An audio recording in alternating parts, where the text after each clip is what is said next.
This is a Blum mini press. It is an automatic one. A lot of the ones I see online are manuals, but this thing, when you put air to it, it's got the feet that hold this down.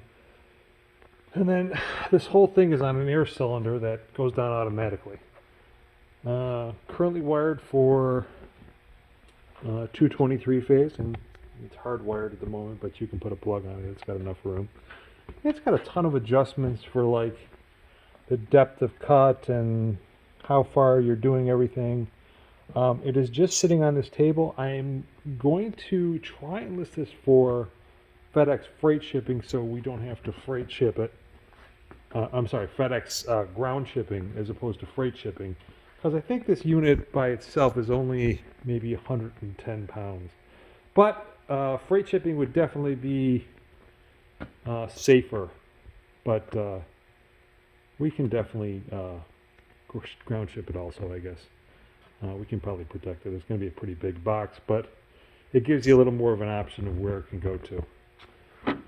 It's got this guard, line shield. Not sure what that means. I was sitting up there. And then it's got, looks like a guide or a cutout or something to that effect. But let me show you it working. So we put the main switch on like so. I already got the air in. And just to note that this 1/8 inch air line, it's leaking a little bit, but we had to, I don't know if you can see that.